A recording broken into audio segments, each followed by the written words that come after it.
All right, we'll call to order the December 10th Town Council meeting. We all stand for the Pledge of Allegiance, please. I pledge allegiance to the flag of the United States of America and to the republic for which it stands, one nation, under God, indivisible, with liberty and justice for all.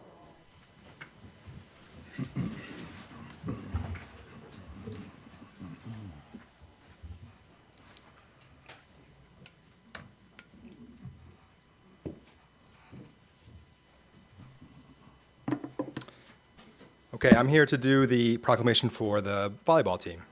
And I think everybody understands the important role that athletics plays in our community as a rallying point for us all and something to aspire to be. What's great about this team is that they are back-to-back champions. So I think we all have something to be very proud of. And so with that, I will get to the proclamation. Whereas in 2024, the Farmington High School girls volleyball team had another phenomenal season, finishing the regular season with a 19-1 record and a 25-2 overall record, leading them to the magnificent come-from-behind victory to win back-to-back Class L state championships. And whereas, under the leadership and guidance of head coach Laura Arena, assistant coaches Juliet Gibbons, Brittany Upchurch, Emily Engelhart, and athletic director Matthew Martorelli, the FGVB competed in the state finals against Bristol Central High School in a magnificent come-from-behind 5-set match that earned them their second state championship since 2023 with a 3-2 win, and Jamie Zadrozny was named Class L State Championship Tournament MVP. And whereas FGVB had an amazing season full of success and excitement, with each student athlete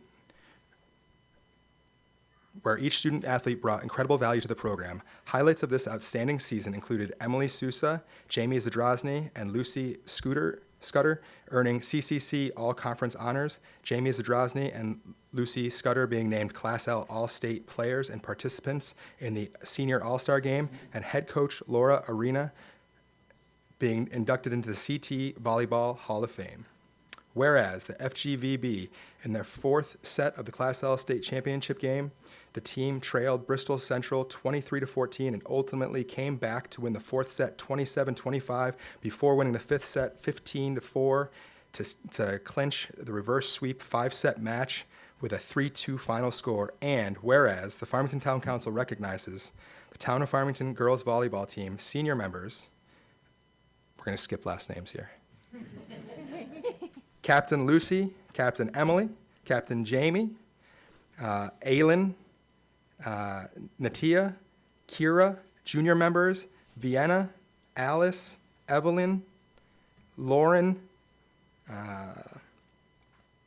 lost it. Susanna, Delaney, Tanisha, Sydney, Kira, sophomore member, Nadia, and freshman member Kaylee for their endless commitment to the hard work and perseverance which has paid off in the most extraordinary way. Now, therefore, be it resolved that the Farmington Town Council, in recognition of the accomplishment for the Farmington High School girls volleyball team, hereby proclaims December 11th, 2024, Farmington High School Girls Volleyball Team Day, dated this, the 10th of December, 2024, Farmington, Connecticut, Joe Capodefaro, Chair. Woo!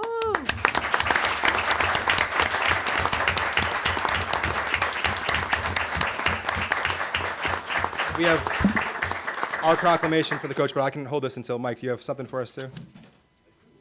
Wonderful.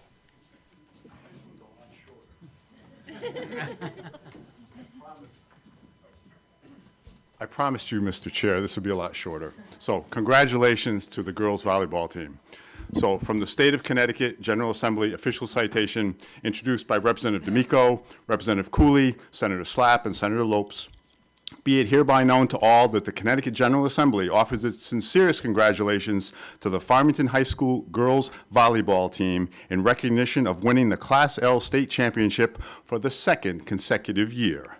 The skill, preparation, teamwork, and gritty determination you displayed in achieving this goal has served as an inspiration to us all. Along with your families, Coaches and supporters, you can be proud of this remarkable accomplishment. The entire membership extends its very best wishes on this memorable occasion and expresses the hope for continued success. And it's signed by the President of the State Senate, the Speaker of the House of Representatives, and the Secretary of the State. Congratulations to the whole team. Well done. We'd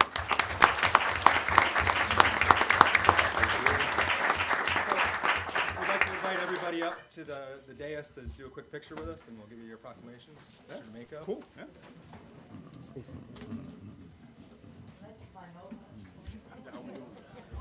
Yep. Come right behind us. You can go either way. I'll get right behind you, John. Come on, Coach. Congratulations. Thank you. Come on, girls. You want to hold them both? No. Actually, let's have the captains. Let the captains hold them. The captains. Girls, let's balance out, though. Come on. Okay, fine, I'll go over there. These two gotta go in the center. You two go in the center. I was gonna have you guys stand in front, but you're all so tall, you wouldn't see us. Coaches, we'll step to the side. Thank you, guys. You ready, Coach? Well, we got some more. How's it look, Matt? All right, you ready, Kat? Everybody ready? Okay. 1, 2, 3.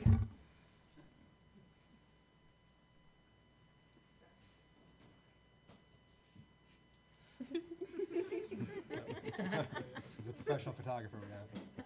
Please not the Instagram. The angle is Excellent.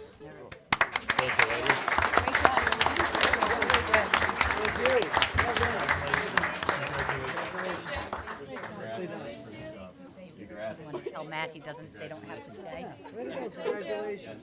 Matt, they're certainly free to leave if they'd like.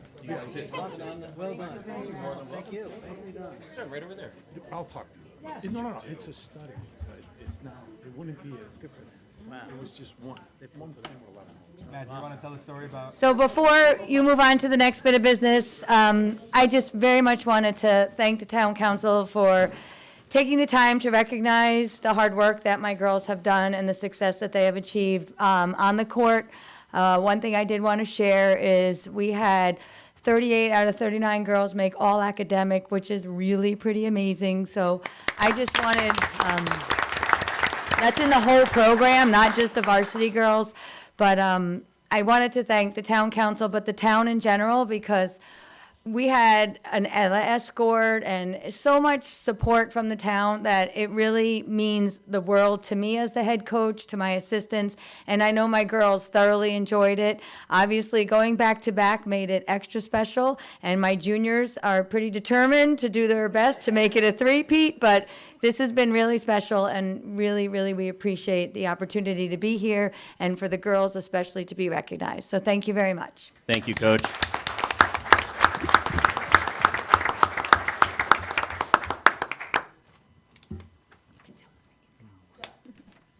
You can leave, Coach. Unless you want to stay for the whole thing. You're good to go. All right, Mr. Kraus. Yes, sir. You should do 2 people instead of the whole team.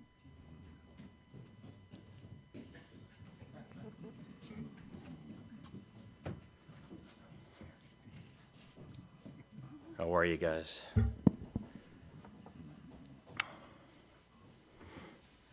First, I want to thank everybody for coming out tonight. It's starting to feel a little bit more like winter time with the weather and the cold and the rain, so thank you very much for coming out. Second, I've known Paul for a very long time.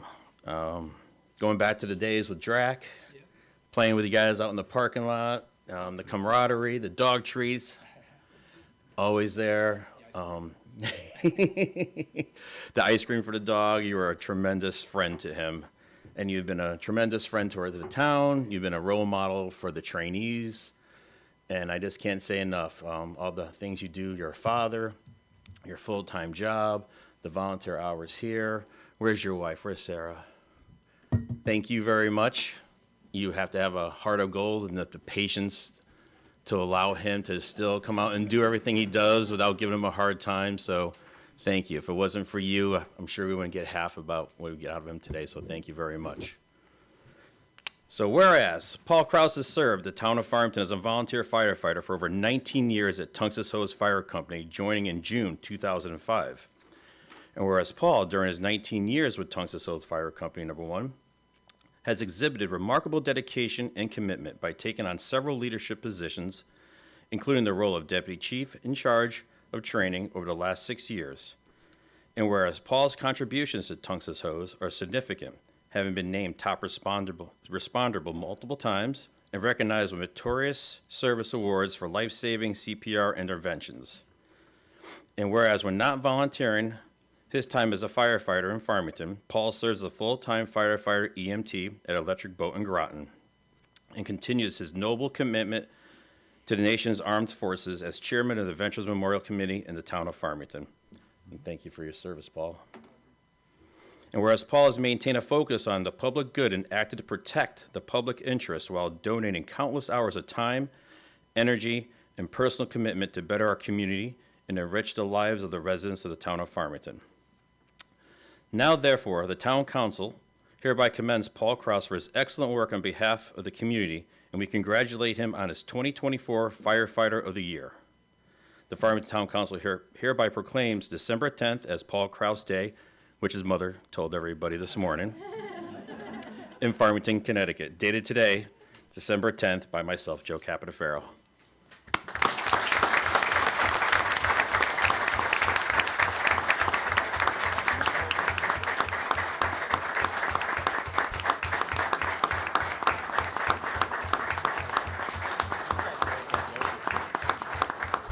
You want to get closer, Sarah? And then we got to get a picture with you here anyways. Now, get into the picture since you deserve half the recognition. Probably more than half. Okay, 3/4.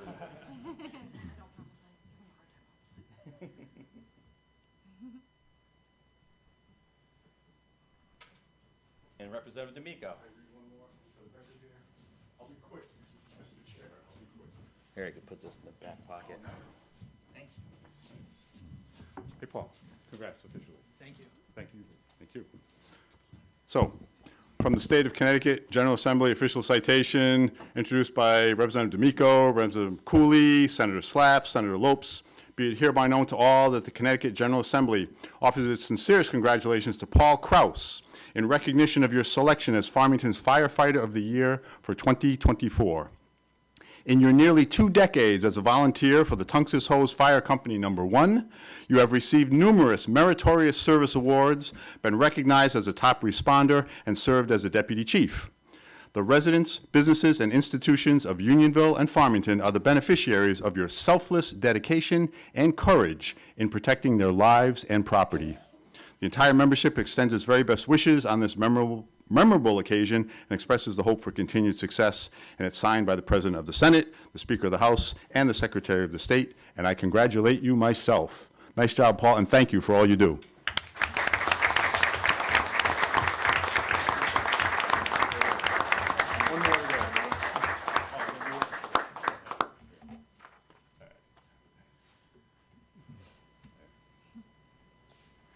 Thank you. Right, cool, thank you. Thank you, sir. Do you want to say anything, Paul? It's your choice. You want to say something too, honey? Yeah, sure. I just want to say thank you to the entire Town of Farmington Fire Department, the dedicated men and women of Tungus Hose, Chief Higley, Chief Cromack. This last year has been very busy, and the year before that was even busier. So thank you for the Town Council for recognizing me tonight. The Exchange Club of Farmington as well, but can't do it without all of these men and women in the back of the room here. But thank you, and stay safe. We'll see you out there.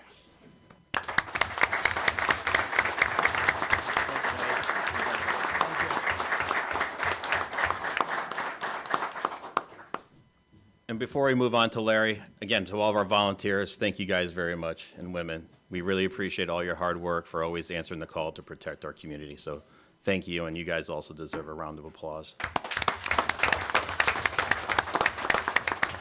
And Brian.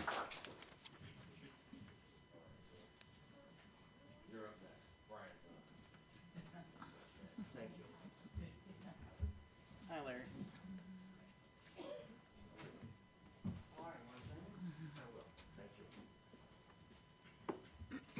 Thank you. All right, it's my honor to recognize Larry Graham and personally to say thank you for allowing me to hack up your fairways, your sand traps, and mostly the rough in the woods. But I still play. Thank you for that.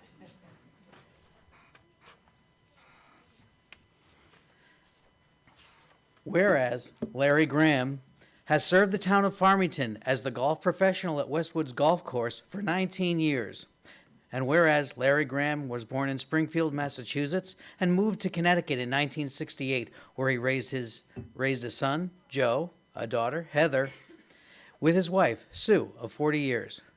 And whereas Larry Graham has also extended family in the Valley area, including his son-in-law, David, and whereas Larry Graham has become a Class A head golf professional in 1983, and whereas Larry Graham has provided quality service to the members, leagues, and patrons of the golf course, and whereas Larry Graham has dedicated 19 years to the town of Farmington and has built numerous friendships and relationships with the public on behalf of the golf course, and whereas Larry Graham has provided 19 summers of quality golf camp for youths of all ages, including specialty camps for beginners and advanced golfers, and whereas Larry Graham was always the first at the course, rain or shine. And whereas Larry Graham was a supportive member who encouraged all his younger employees to grow and flourish into remarkable adults. And whereas Larry Graham will be remembered for his extraordinary career, welcoming demeanor, and generous heart, as well as his sense of humor and bad jokes. And whereas Larry Graham focused on the public good and acted to protect the public interest of the course and enrich the lives of the residents of the town of Farmington. Now, therefore, the Farmington Town Council hereby commends Larry Graham for his 19 years of service to the town of Farmington and hereby thank him for his innumerable and immeasurable contributions and unwavering dedication to the town of Farmington and its residents. Dated at Farmington, Connecticut, this 10th day of December, 2024, signed by Joe Capodiferro. Congratulations and thank you, Larry. You're very welcome.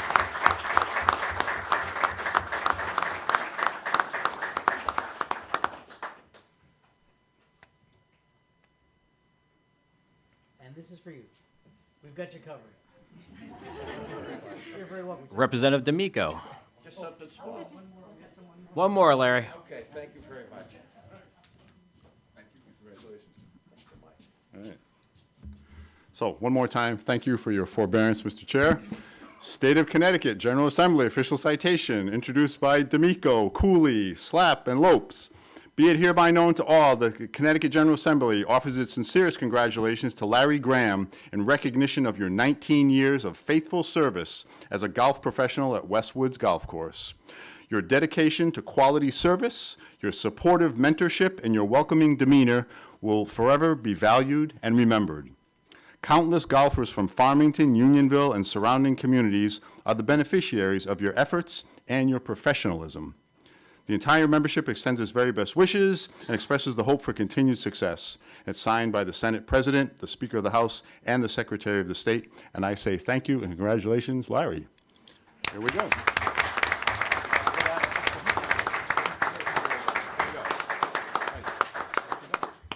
Thank you. Thank you, sir. Larry, do you want to say something? Yeah, if I could just have a second. That's it. Thank you. I promise not to come out with any inappropriate jokes, which I'm famous for, but thank you for trusting me with your golf course. It was a great experience. I wish you all could have it. Nancy, thank you very much for being a great boss. Thank you for letting me run it. Tunx's Hose, how many times have you come out and bailed me out when I had a problem? The police department, Nancy, everybody else here. You're great people to work for. I will miss you. Thank you so much. My family really thanks you for helping us put some bread on the table. Thanks a lot, everybody. Thank you, Larry.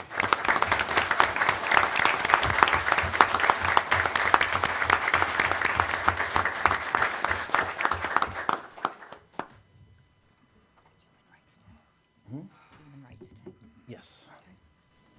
And Nancy, will you be talking about the human rights? We actually have it on a PowerPoint. All right, well, we'll go to the human rights presentation.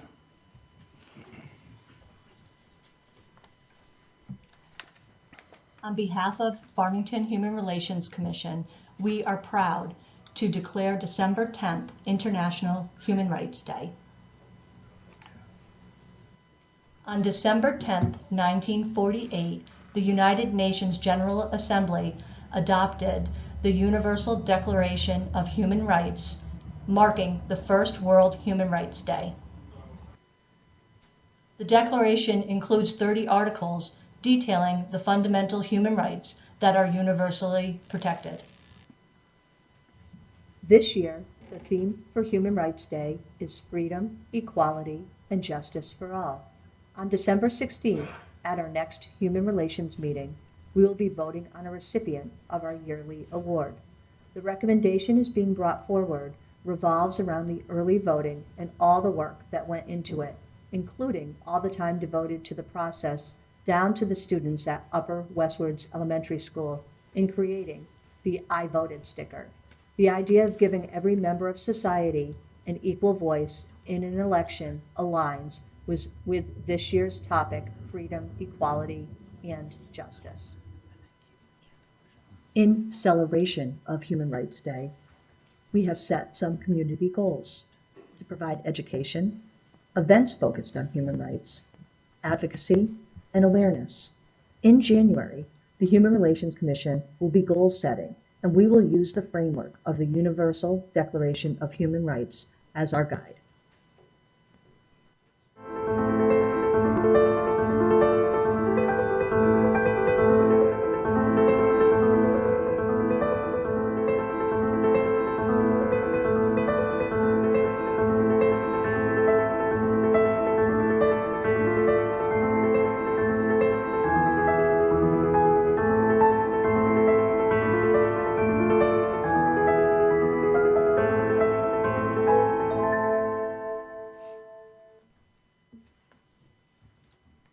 Very nice.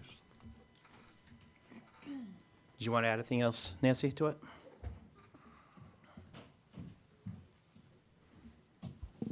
So every December on the 10th is Human Rights Day, and we always try to also honor somebody in the community who embodies the spirit of human rights.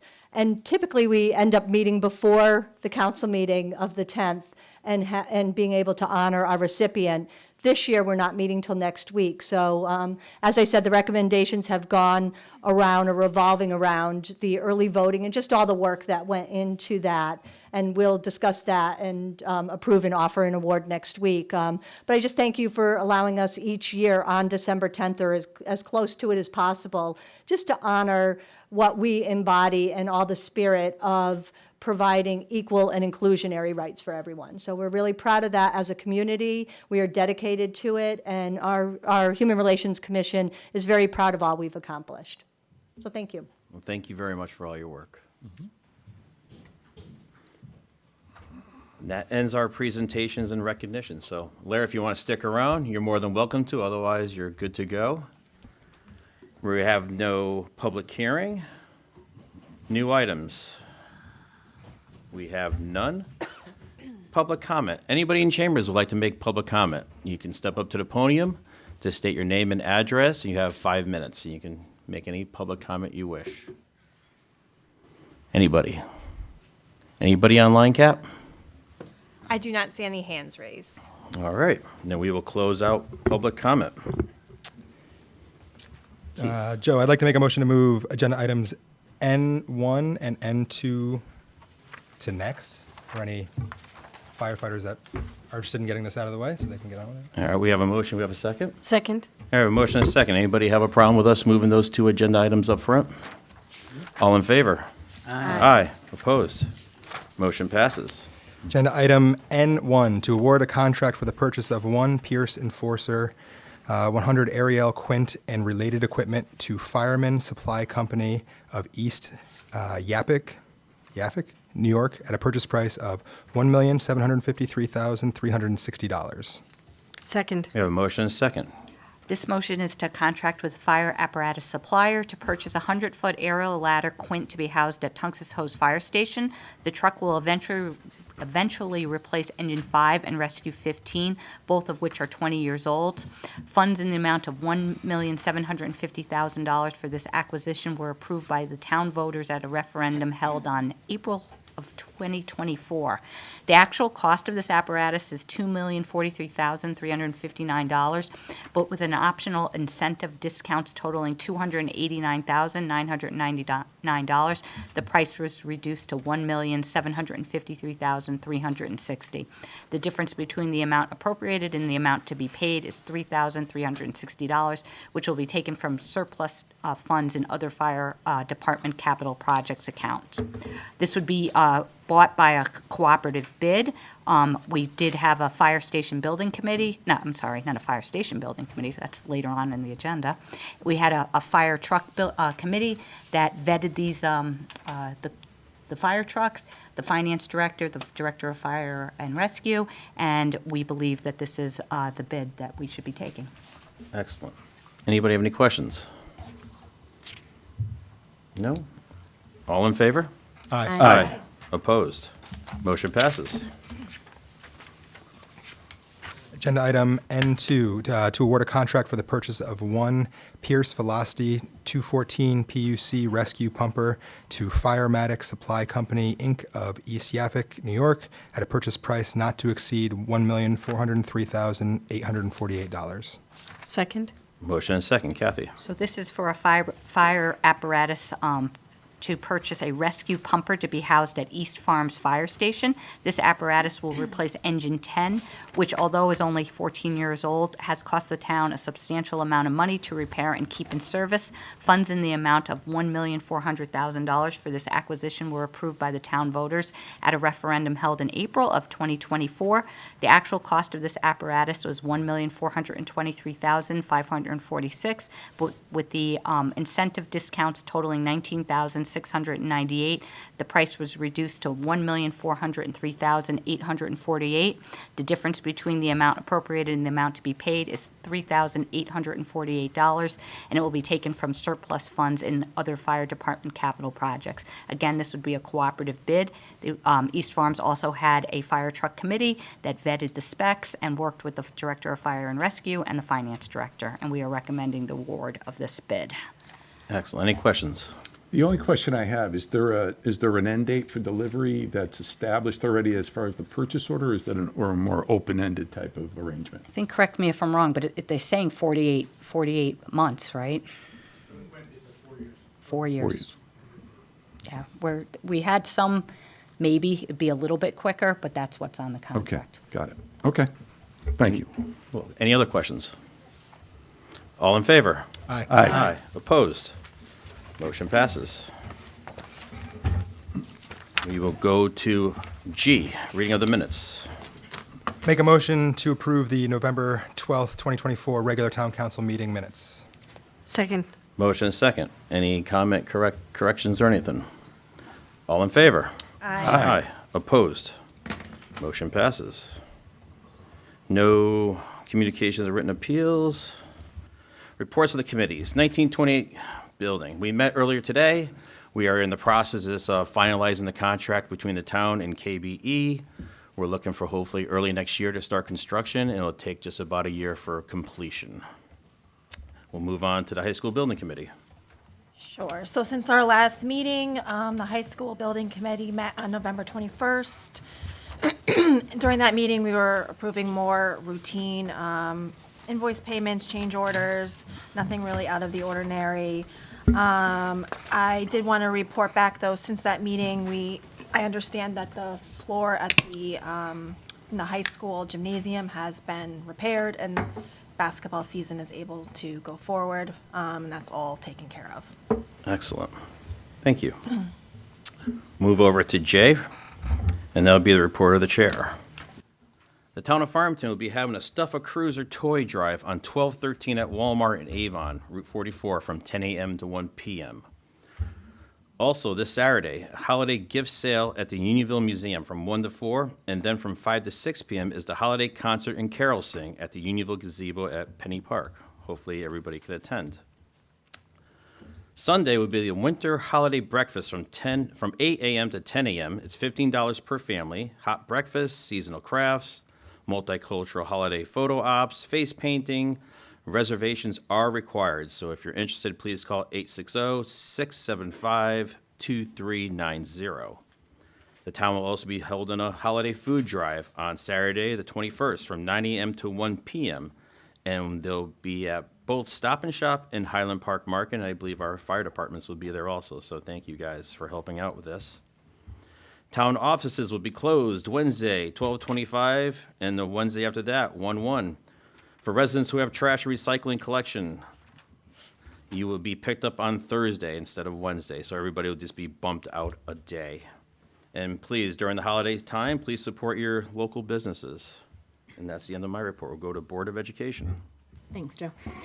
So Board of Ed met last night. One of the items they discussed was the status of the specialty bus contract and recognition of the service problems that existed in September. It's my understanding that these issues have been resolved, and the service has been excellent since October. But in light of the service problems, Specialties agreed to provide the Board of Ed with a credit of $7,000 off of their September invoices. And this is based off of a good faith discussion between the two parties, because to go through and itemize everything would be very labor intensive and probably require more time than the ultimate result was. They also made 2 appointments to central office. Eric Martin was appointed the Director of Curriculum and Instruction, replacing Veronica Ruchek, who's taking over Kim Wynn's position as Assistant Superintendent. And Dan Zitoun, who was the Interim Assistant Superintendent of Finance and Operations, was appointed as the Assistant Superintendent of Finance and Operations. They did start to begin to look at budget issues. They are continuing to notice higher than expected expenditures with respect to special education accounts. And they also went through federal funding reviews, given some uncertainty about where the federal funding is going to be in the next year, and evaluated it, in approximately 1.5% of the Board of Ed's budget does come from federal funds, and 1.6% comes from the state. They set graduation as June 10th, 2024. Unlike prior years, it's been set in December instead of in April, so if there are snow days between now and then, while the seniors will still graduate on June 10th, K through 11 will have to stay in school for the full 180 days. The next meeting is January 13th, where they will that will begin their true budget discussions. Thank you. Conservation and the wetlands. Conservation and Inland Wetlands met last week. The Batterson Park hearing that was supposed to happen on December 4th has been moved to January at the request of the applicant to give them more time. And there are several applications pending for various projects, maintenance, culverts, irrigation systems that have been presented to Inland Wetlands. The next meeting is January 8th. Thank you very much. EDC. The business breakfast sponsored by Ion Bank was very successful. There were over 120 registrations. The speaker was well received and the survey responses were very favorable. The next EDC breakfast will be in the spring of 2025. The Hillstead Museum has been hosting a film crew for the past 8 weeks for a new TV series with several celebrities. It has also resulted in increased dollars for local businesses. Actors and actresses, along with production crews, have been staying at the Farmington Inn, eating at local restaurants, renting cars, tents, props, and so on. Cafe Pesto has opened.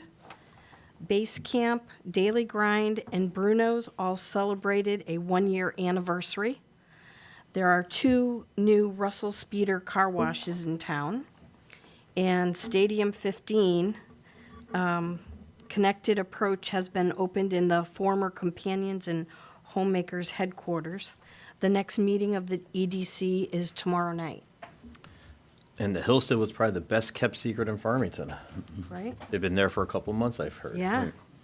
And TPC, please. TPC met last night. A noteworthy item is they accepted the application for a special permit for improvements to Batterson Park, including new driveway and parking area, park support buildings, boardwalk, and picnic areas located at 95 Batterson Park Road. So there's going to be a public hearing on January 13th to kind of do a little background on this. The state, through the city of Hartford, is kind of managing this project as a lead. They have had, a year ago, they had a number of public presentations. Those presentations made a recommendation to the General Assembly.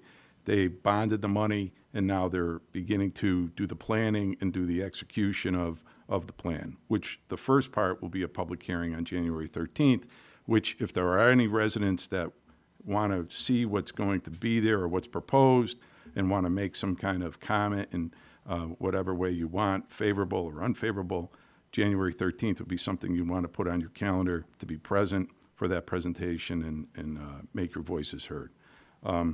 There was also some amendments that needed to be taken place with the zoning regulations to, again, align themselves with some new programs that the General Assembly adopted with repurposing convalescent homes in nursing homes, vacant ones. So that was also something that was executed in the affirmative last night.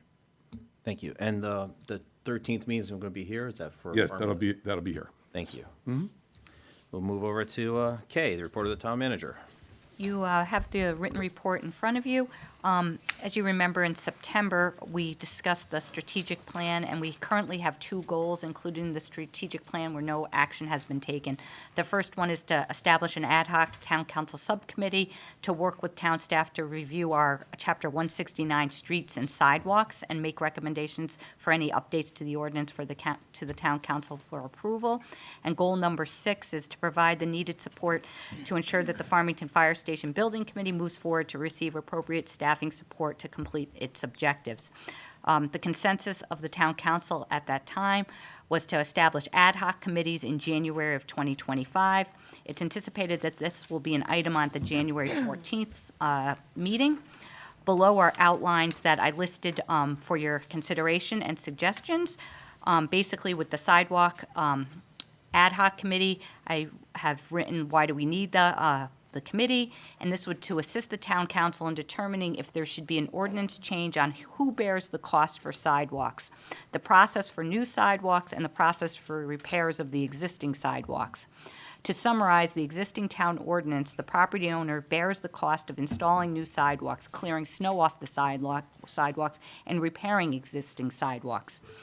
As many of you know, in recent years, we've received a lot of requests for new sidewalks and requests to repair private sidewalks. It is my opinion that most residents understand that the need to clear the snow off their sidewalks in front of their house, but they do not know that they are responsible for the cost of installing and/or any repairs. Even though we've received numerous requests to repair existing sidewalks or install new sidewalks, I'm not sure that funding a town-wide sidewalk program is desired by the entire community. Maintaining a robust municipal sidewalk program is expensive and it would significantly raise taxes. Another complexity is that many neighborhoods in town do not currently have sidewalks, and we have no evidence to support that everyone wants a sidewalk in front of their house, regardless of who is paying for it. It's my opinion that the town council should not change the sidewalk ordinance until everyone understands the existing sidewalk ordinance and the impact of the changes. So this would be what I'm proposing for the ad hoc committee charge, which we talked about in September. This committee would review the existing sidewalk ordinance and study the sidewalk ordinances in other towns, determine what percentage of town currently has sidewalks, educate the community on the current ordinance process, solicit proposals for a company to conduct a town-wide survey, hold public hearings, create questions, and survey the community to gauge interest in new sidewalks, a town-funded sidewalk program, and the community's willingness to pay. Report back to the full town council on the results of the survey and the community input. I'm proposing 2 town council members, myself, my assistant Kat, Russ Arnold, as needed, and Jim Rusbason, our highway superintendent. So this was kind of what we talked about in September, maybe talking about if there was other things that the council was interested in, or if I was heading in the wrong direction on this. And then the thought is that in January, you'd have a charge very similar to this with any additions that you guys would like. Any questions for Kathy? I have a few questions. Sure. Okay. I think this really does a great job, Kathy, of laying out what we talked about before. I do want to clarify for public hearings, it's public meetings as opposed to like informational sessions? Yeah. Okay. Yep, sorry. That's fine. Yeah.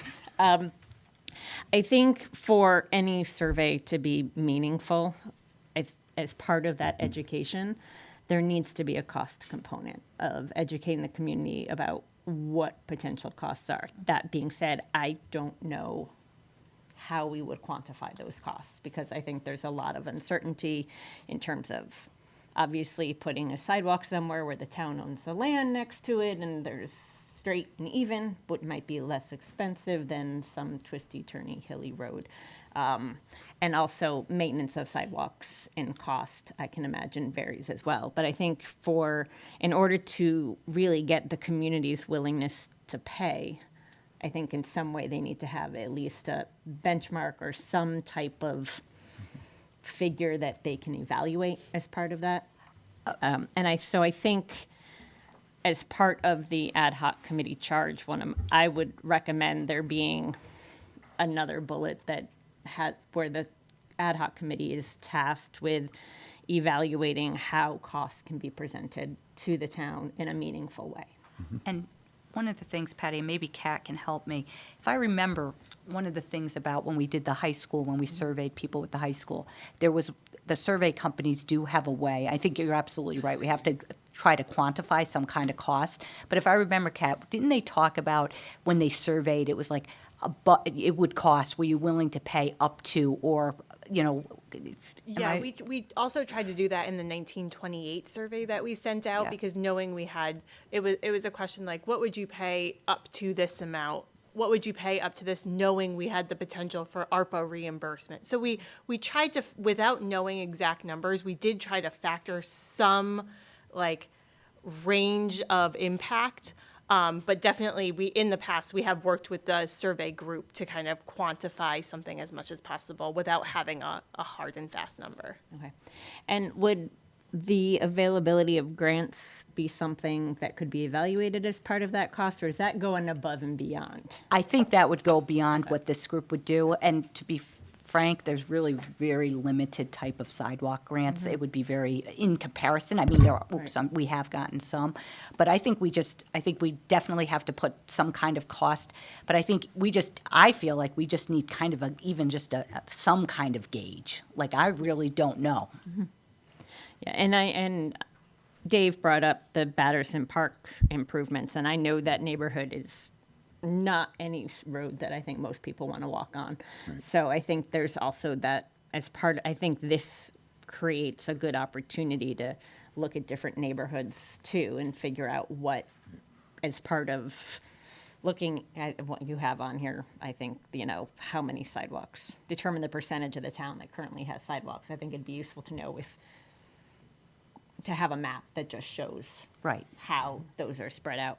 And the other thought I had on the charge is whether we can't require TPZ to do anything because we're separate bodies, but I think it would be helpful to have some type of collaboration or invite TPZ to attend the meetings of the ad hoc. I know, for example, that there are some communities in New York State, because that's where my family is, that have ordinances that actually require developers to build sidewalks outside of their subdivision. So if they're putting a subdivision in a neighborhood that already exists, they're also required to put sidewalks outside the subdivision that connects it to other areas. So I think that would be a zoning ordinance. So I think there's value in having, in inviting TPZ to those meetings, because there may be a way to have someone else pay the bill. I agree. So, and those are my comments. Thank you. Anybody else have a question? Brian? Yeah, just a quick one, and that is, I know there have been requests for some sidewalks in various parts of town. Do we have a running list of where people have requested sidewalks, and is that going to be part of what the subcommittee is going to look at? I think they could look at that. I don't think there would be any harm in that. I don't have like off the top of my head a running list, but I think I could, with the computers these days, you can put in sidewalks and request, and we do that. So I think I have a pretty good idea of where people have requested sidewalks in the Yeah, past. it's not a commitment. Yeah, but it's just right. Where might we Right. be adding them? Right, As yeah. part of the look.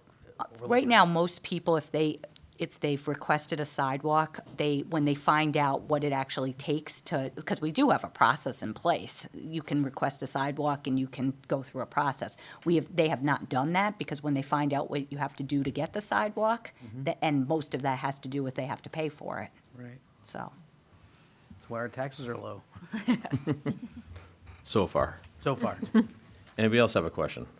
Yeah, I mean, I think, those were great points. I think the other point would just be maybe the ad hoc committee, I don't think it has to be formalized in this charge, but I would hope that the ad hoc committee would also take a look and prioritize maybe public safety, those connections, those pedestrian connections that might be lacking right now that are going to almost go beyond whether it's a discretionary, effort to get a sidewalk, but maybe correct the ones that are a high priority for public safety reasons for pedestrian vehicular type of, encounters.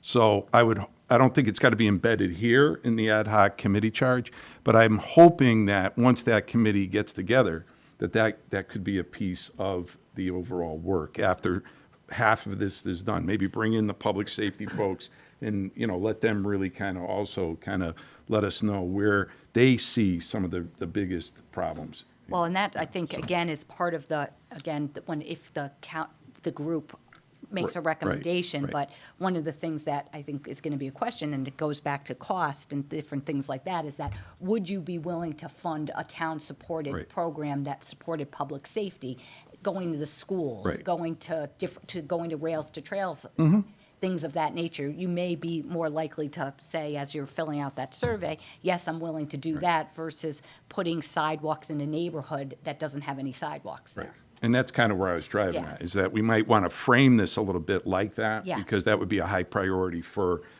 no matter where they're built in the town, to maybe solve some real, problems. Right, I agree. Any other questions? One just occurred to me. If we're going to solicit proposals from a company for the townwide survey, I can't remember, did we include that as part of our budget this year, or would that have to be? It's going to go in, It'll go in in this year, yeah. Thank you. Actually, I have one more question. Sure. Since we're talking about safety, would it make sense to have a representative from the police department who knows where the safety concerns might be? Again, we could, but I think that this group, that they're going to just be asking the general questions, because I don't think we're going to go to the public and say these are the specific areas Right. where there's safety issues. So I don't think we need to know that, but I think once if we decide to modify the ordinance, a safety component would definitely be in there. And then also, depending on what the changes would be, is then I think your makeup of your big building committee would have different people in it, like whether you talked about, do you need a bike committee representative? Do you need a safety representative? All right, And that would be excellent. in the bigger committee. Perfect, thank Yeah, you. correct me. Yeah. Kind of the point of this committee is to decide if the town even thinks that doing the next step is a good idea, right? Right, So if yeah. if the town gives us the green light on that, and then we would start pulling in, and making sure that these connection pieces or the public safety pieces and all those other things. Right. This is to decide, says we may get a big red light from the get-go, or the opposite. And for your point too, Brian, we do have our traffic review committee that Kat sits on and Russ sits on also. So they are constantly getting those informations. So when Excellent. they sit there, they can throw them out and spitball. All right, so I'll add these suggestions, and then we'll put that in the charge, and that will, you guys can start thinking about who your members would be, okay? All right. The Fire Station Ad Hoc Committee, again, I wrote, why do we need this ad hoc committee? And basically have said that our fire stations require repairs to their infrastructure.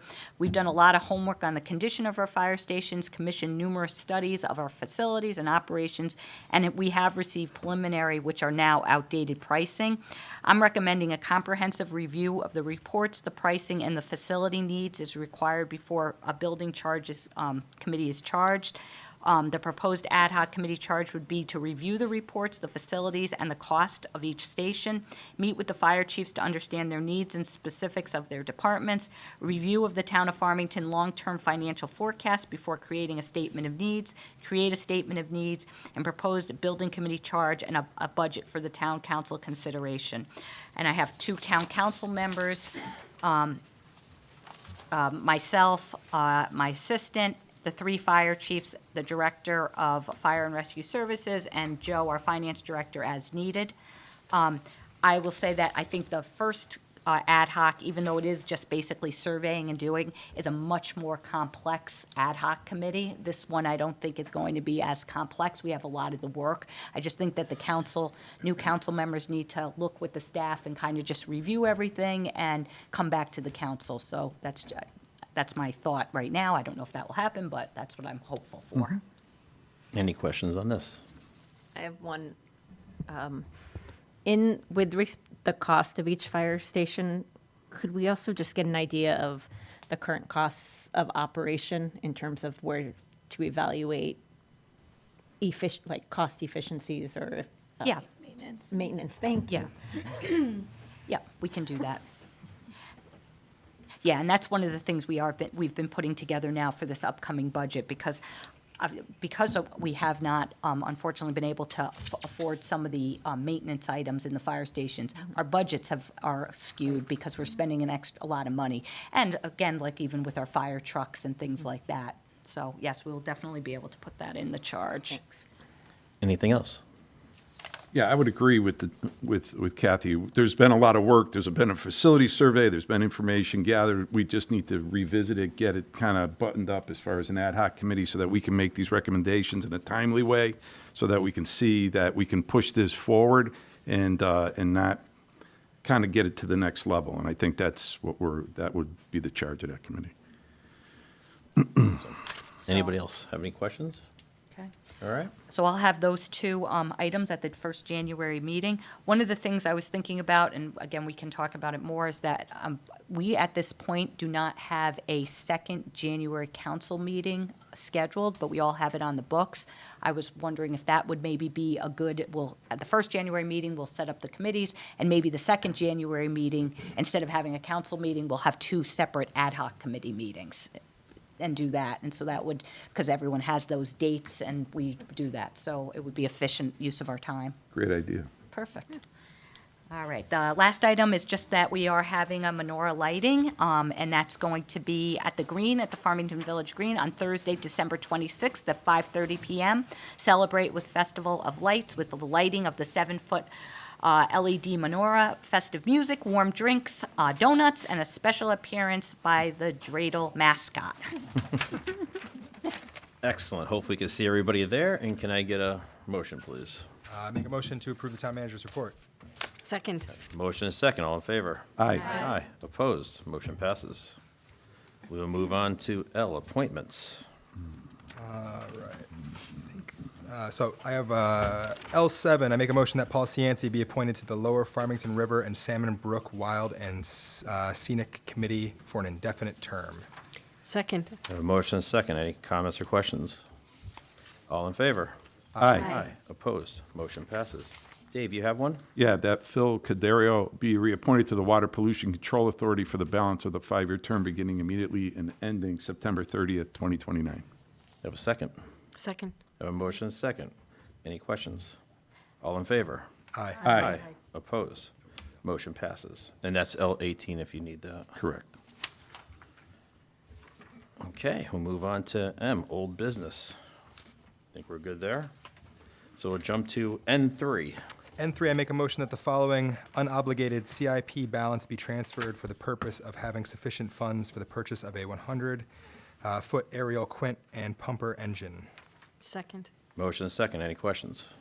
So we're moving 7,208 from the ladder truck account to the Quint truck and the pumper engine, which we talked about when we talked about the fire trucks. Just Yes. As part of the budget discussions, Kathy, can we get a summary of the various capital accounts that have these random smaller amounts of funds Yep. left in them? Will do. Anything else? All in favor? Aye. Aye. Opposed? Motion passes.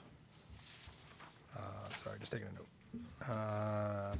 N4, to ratify the tentative collective bargaining agreement between the Town of Farmington and the American Federation of State and County Municipal Employees, Local 1689, for the period of July 1st, 2024 through June 30th, 2027. Second. Motion second. Kathy? You have my written note, just to note that this agreement was ratified by the union membership. The tentative agreement is for a 3-year contract term from July 1st, 2024 through June 30th, 2027. Highlights include significant enhancements of contractual language for management, particularly regarding outdated layoff and recall language. There's other language and procedural changes that have no net financial impact but are positive enhancements. There's updates and clarifications to the FMLA language.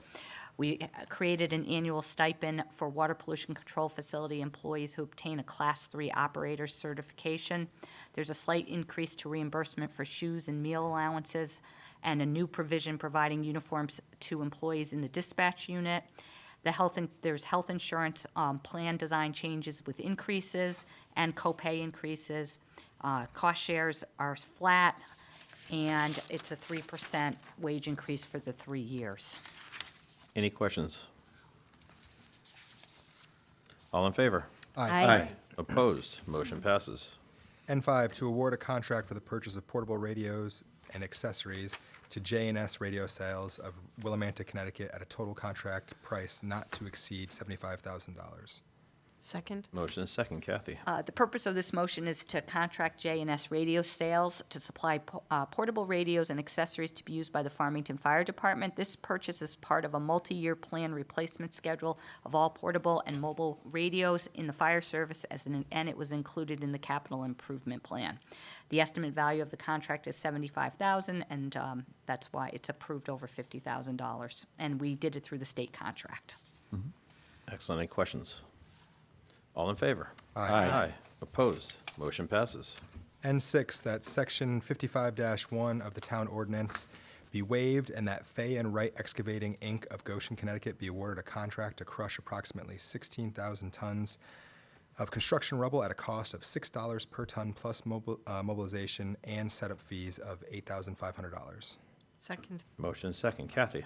Over the past 2 years, the town has accumulated stockpiles of used gravel, asphalt, and concrete from various road reconstruction and sewer replacement projects. Usually, the town contracts with a private company to haul away the stockpiles once they've reached a certain amount. In 2022, staff requested that the town council approve the award of a contract to Fay and Wright to crush the town's stockpile of used material on site. This process worked well for the town because it reduced the amount of stockpile material, reduced the expense of having the material hauled away, and the crushed material provided process for the staff to use instead of having to purchase it. The town once again has a sizable amount of gravel, asphalt, and concrete from the various construction projects. Staff would like to contract with Fay and Wright to come on the site and crush the stockpile similar to what took place in 2022. It's estimated that there are 16,000 tons of material to crush at a cost of $6 per ton, setup and mobilization fees of $8,500. The estimated cost would be $104,500. Any questions for Kathy? Yes. Yeah. Go ahead, Brian. I was just curious to know how we use this stuff. Joe, do you know how we use this stuff? Sure, basically it's fill. So if you do a road project, you need to fill in certain, as you fill in the trench, certain layers are stone, crushed stone, and it goes up to dirt and gravel. Oh, okay. So it's basically, we're taking like the catch basin tops, anything like that, the old stuff that, when you pave a road, we replace all the catch basin tops, all that stuff gets crushed and into small little usable, looks like little stone. And you just put it back into the construction project. Great, excellent. Thanks. Patty? Where is this accounted for in the budget?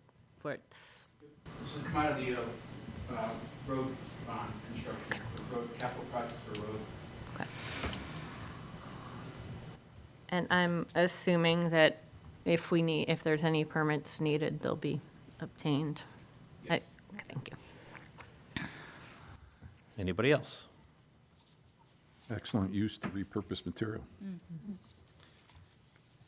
And it saves on the shipping and all the, taking our guys to and from different places. All in favor? Aye. Aye. Opposed? Motion passes. N7, to approve the attached property tax returns. Second. Refunds, sorry. Second. Motion is second. All in favor? Aye. Aye. Opposed? Motion passes. We have no executive session.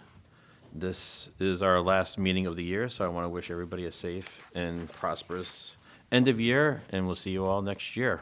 And on that, we'll call for an adjournment. Make a motion to adjourn the December 10th, 2024 regular town council meeting. Second. Motion is second. All in favor? Aye. Aye. Opposed? Motion passes.